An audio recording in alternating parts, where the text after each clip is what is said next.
Our top stories tonight: a proposed minimum wage aimed at reducing income inequality is announced.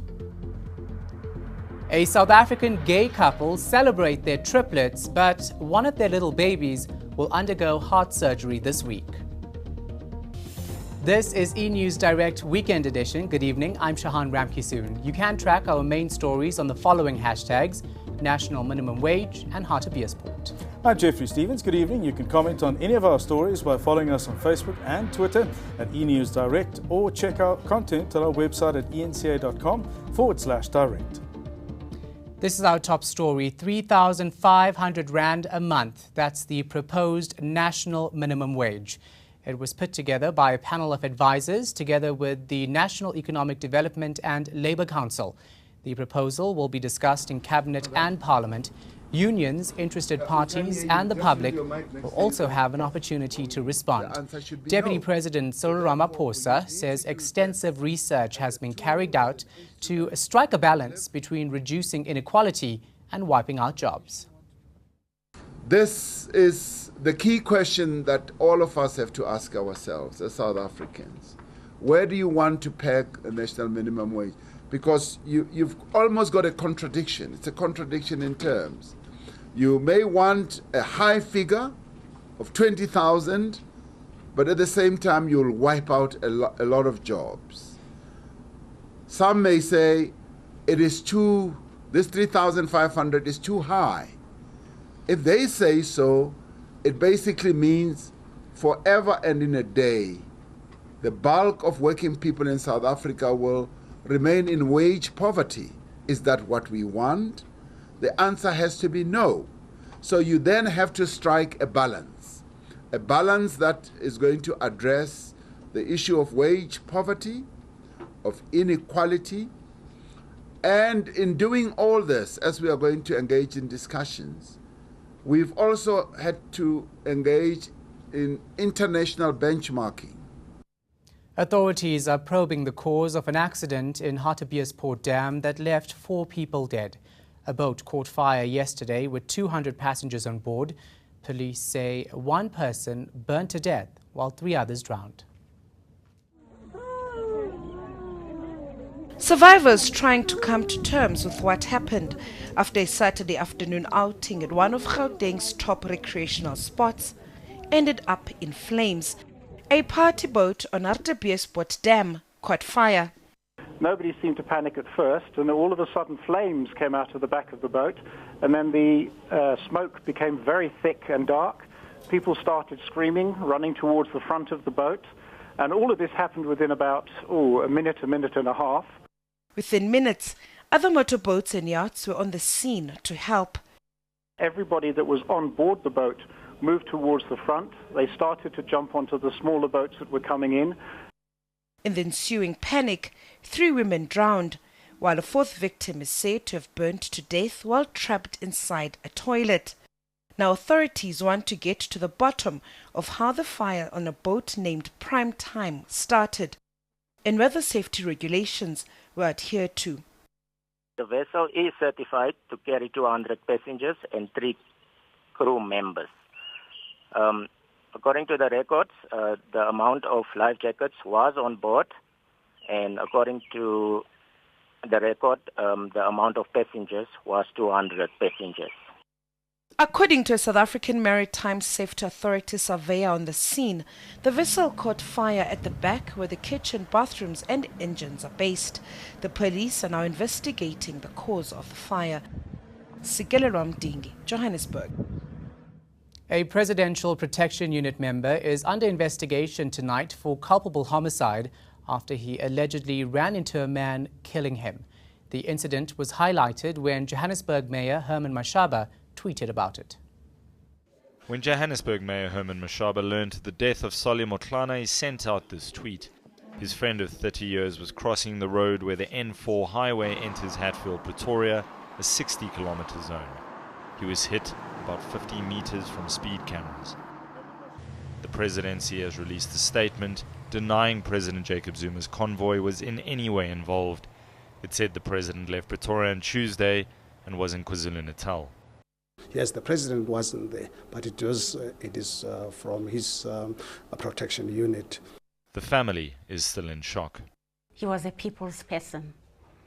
You would never ever see the bad side of Solly.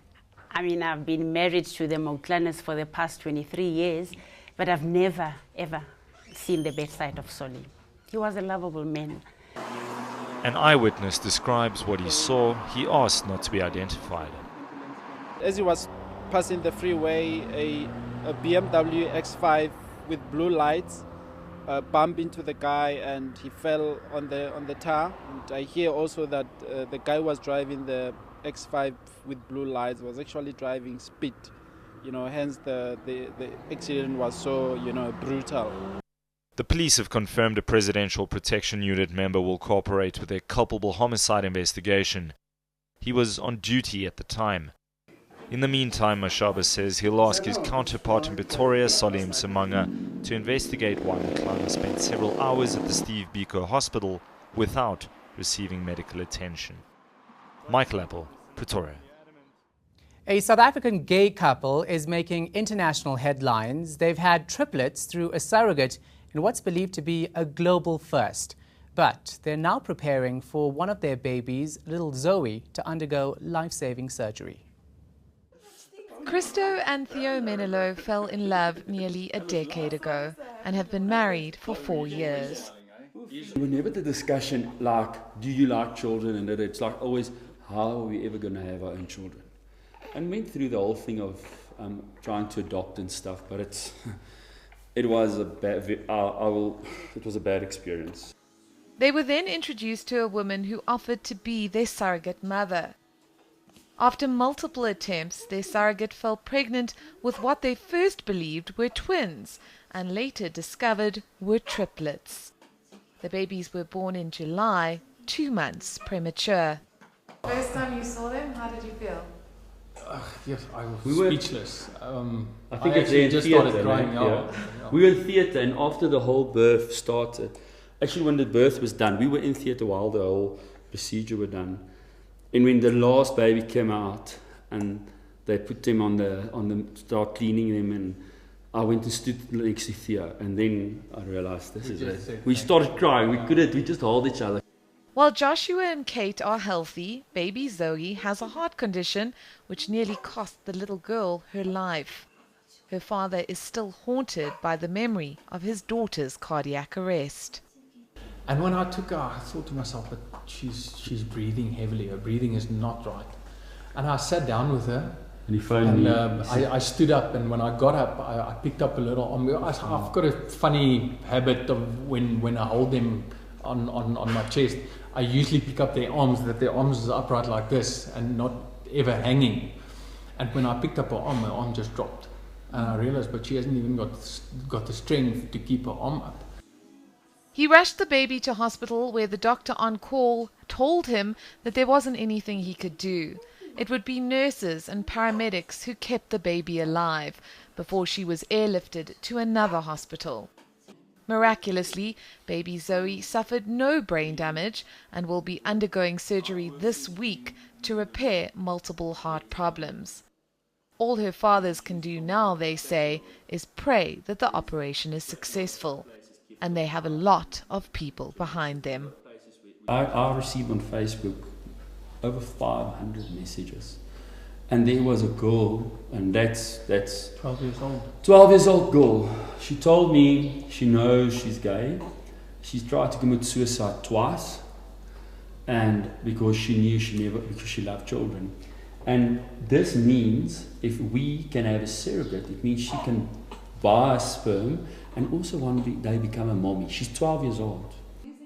Theo and Christo Menelo's determination to have children and their obvious love for their babies have challenged stereotypes about the LGBTI community. And, perhaps more importantly, have offered that same community some hope. Karen Moore, Johannesburg. That has got to be the cutest story of the week. Now, construction has started on a creche in Idutwa in the Eastern Cape in honor of a 19-year-old girl who was murdered. The Summer Pan Foundation is using an unusual building technique to make the young woman's dream of a two-story creche in this remote area a reality. Every day, Zino Zito drops her 3-year-old son off at Motolweni creche. She's unemployed and relies on this one-roomed nursery school to look after her child. It frees her up to eke out a living. It was in this room that 19-year-old Luto Mutalele was held hostage, raped and murdered by a neighbor about 3 years ago. This creche, it was the source of income for the family. This young girl, together with her mom, they depended on this creche. So after this incident, mom said, I will never set my foot over there again, never. That is when I decided to assist. Biko contacted the Indian-based Summer Pan Foundation. Nicola Irvine was so touched, she decided to build a new creche using a novel construction method involving waste plastic bottles filled with soil. So the foundation is 2-litre bottles. We dig down 1 metre, depending on the soil conditions of the area, and where the steel is replaced with fishnet. The fishnet goes in at the bottom of the foundation with the 2-litre bottles, and fishnet ropes go in every half a metre. Then the walls, we use 500 mils and 1-litre bottles, and they're placed in the centre of the foundation. And then the fishnet that you see and the fishnet ropes will hold the weight of the structural slab. There'll be no steel rods used. For Zito, the project is a way to make money. You put another one here so that it can be full. And then it have to be tight, very tight. And then this one is 150. And then 3 litres, 330s is 1 rand. And then it's 1.5 is 250. And then 2 litre is 3 rands. Yes. And then it helps us a lot because we do afford something like, when I don't have a pub for my son, I go to the shop and buy something like that. The building method has undergone numerous tests in South Africa and passed. Builders from Johannesburg have been brought in. They're also imparting skills to the locals. We come 9 of us. We just found people here and start teaching them how to build. They're just learning easy. Luto's father says the project is a source of comfort. He knows his daughter's dream of a school with 3 classrooms will soon be a reality. Namhlanje noba andimboni na kodwa ndiyambona ngenxa yesakhiwo esi. So akakho yena kodwa kuphila ikhona into ephilayo egameni lakhe.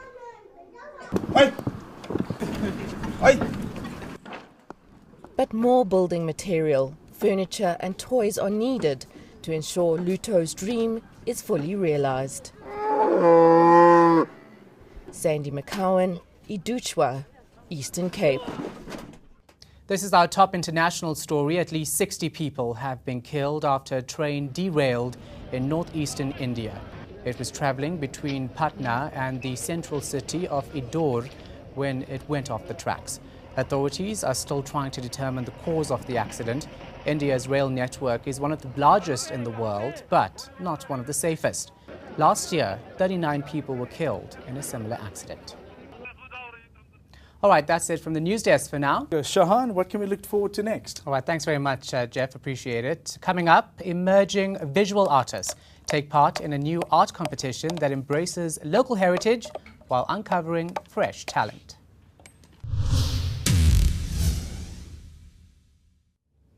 Welcome back. A new Free State art competition is proving to be a stepping stone for new artists. And the aim is to embrace local heritage and uncover fresh talent. Tabanshu's Mukwetsi Palisane wants to make a living out of his art. The person who taught me, he just gave me the wood chisel, and so, hey man, just try to do this. It seems you might manage to do that. And so I've just tried to carve some. The first sculpture I've tried to make it was a crocodile for the sake of I wanna make for the guest houses and game reserves, and so it needs a lot of patience. Well, because me, I've took 5 years before I'm start marketing it. People are just buying. I don't know where they are taking them to.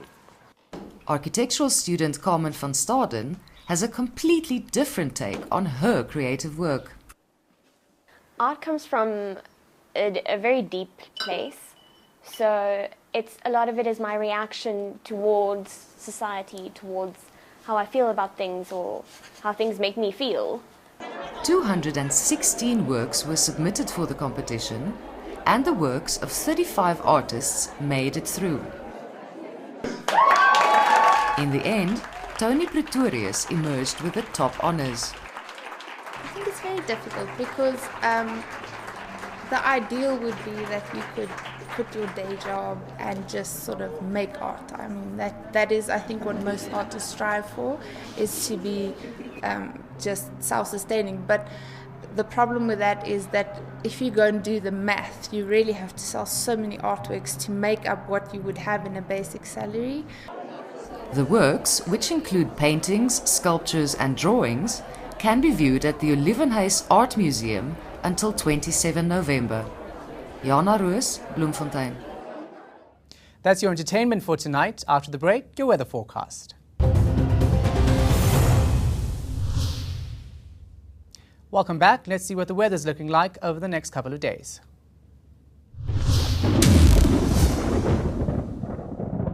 A low along the west coast brings in some cloud and a few showers over the northwestern parts overnight and into Monday morning. We're expecting thunder showers to flare up over the northeastern parts overnight, with a few of those thunder showers still continuing through to the early hours of Monday morning. We'll see the bulk of the cloud and thunderstorm activity over the Free State and the Eastern Cape, with thunder showers spreading through to KwaZulu-Natal and regenerating in the northeast in the second part of the day, and then we're forecasting light rainfall over the extreme southern part of South Africa. It'll be a sizzling hot start to the work week over parts of KwaZulu-Natal, with highs in the mid-30s for Lundi, Richards Bay and Pietermaritzburg, with thunder showers expected throughout the province. Scattered thunder showers and a watch of the possibility of severe thunderstorm developments is forecast over the northeastern part of the Eastern Cape, with thunder showers through to East London at 25, but light rain for Port Elizabeth at 23 degrees, and that light rain extends along the coast all the way through to Bredasdorp. Warm for the rest of the Western Cape, 26 for Cape Town, with a partly cloudy and dry day with a thick band of high cloud throughout the province. We'll still see a few showers for Springbok and over the eastern part of the Northern Cape. A few degrees cooler for Uppington, but still hot at 37. Scattered thunder showers are forecast throughout the Free State, with highs in the mid-20s over the eastern and southern parts.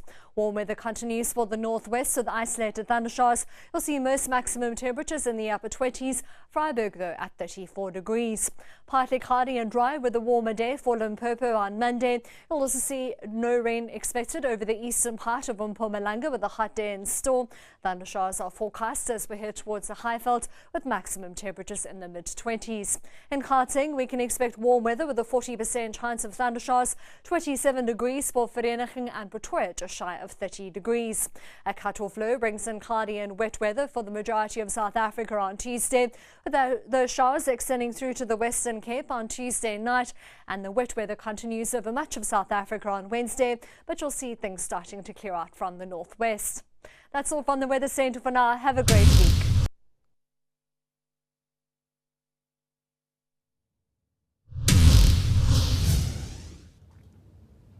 Here's a reminder of our top stories before we go.